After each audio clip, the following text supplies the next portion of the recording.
জুবিনদাবিহীন অসমত নাই দুৰ্গা পূজাৰ আনন্দ উল্লাস। আজিও মৰমৰ জুবিনদাৰ আকস্মিক বিয়োগত কান্দিছে অসমবাসীৰ লগতে প্ৰকৃতিৰ জীৱ-জন্তু সকলোৱে। আজি বেলবৰণ, বুধন আৰু কাত্যায়নী দেৱীৰ পূজাৰে পবিত্ৰ মহাষষ্ঠীৰ বেদীত স্থাপন কৰা হ'ব মা দশভূজাৰ প্ৰতিমা।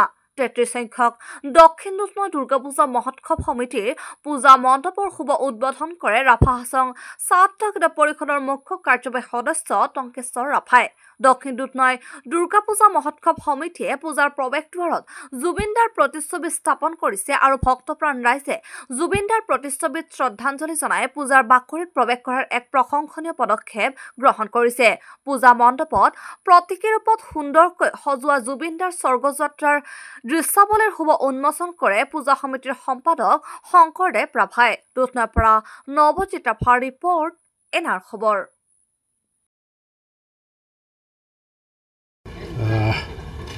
সমূহ ৰাইজলৈ আমি ৩৩ সংখ্যক দক্ষিণ দুধনৈ দুৰ্গা পূজা সমিতিৰ তৰফৰ পৰা সকলো ৰাইজকে আমি শাৰদীয় দুৰ্গোৎসৱৰ আন্তৰিক অভিনন্দন জ্ঞাপন কৰিছোঁ।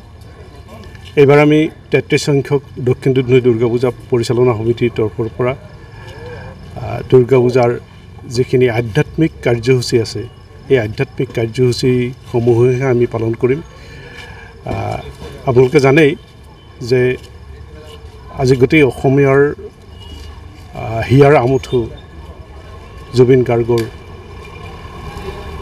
যোৱা 19 তাৰিখৰ যি অকাল মৃত্যু হ'ল, এই মৃত্যুত আমি দক্ষিণ দুধনৈ দুৰ্গা পূজা সমিতিৰ তৰফৰ পৰা আমি তেখেতৰ আত্মাৰ সদ্গতিৰ বাবে চিৰশান্তি কামনা কৰিছোঁ আৰু তেখেতৰ প্ৰতি শ্ৰদ্ধা জনাই আমি দক্ষিণ দুধনৈ দুৰ্গা পূজা পৰিচালনা সমিতিৰ যিখিনি কাৰ্যসূচী আছিল, সাংস্কৃতিক কাৰ্যসূচী, এই সাংস্কৃতিক কাৰ্যসূচীসমূহ আমি বৰ্জন কৰিছোঁ।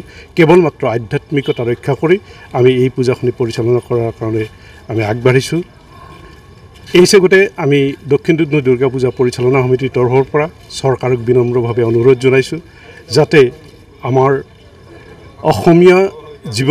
অসমীয়া জাতীয় জীৱনৰ হিয়াৰ আমঠু জুবিন গাৰ্গৰ মৃত্যুৰ এক ন্যায়িক তদন্ত খুব ক্ষীপ্ৰ গতিৰে হয় আৰু যাতে আমি অসমীয়া জাতি হিচাপে তেখেতক শেষ শ্ৰদ্ধা আমি উচিত তদন্তৰ জৰিয়তে আমি দিব পাৰোঁ, এইখিনি যাতে চৰকাৰে কৰে তাৰ বাবে আমি দক্ষিণ দুধনৈ দুৰ্গা পূজা পৰিচালনা সমিতিৰ তৰফৰ পৰা আমি বিনম্ৰতাৰে অনুৰোধ জনাইছোঁ।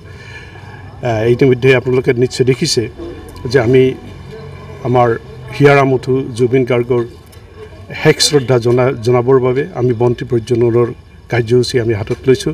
আমি তেখেতৰ প্ৰতীকী স্বৰ্গযাত্ৰাৰ যি প্ৰতীকী আমি আমাৰ পূজা মণ্ডপত আমি তৈয়াৰ কৰি তুলিছোঁ। তেখেতক শ্ৰদ্ধা জনাই আমাৰ গোটেই কেইদিনৰ ষষ্ঠীৰ পৰা দশমীলৈকে গোটেই এই দিনকেইটাত আমাৰ তেখেতৰ প্ৰতি শ্ৰদ্ধা জনাই তেখেতৰ সংগীতসমূহ আমাৰ এই পূজা মণ্ডপত বাজি থাকিব। ধন্যবাদ।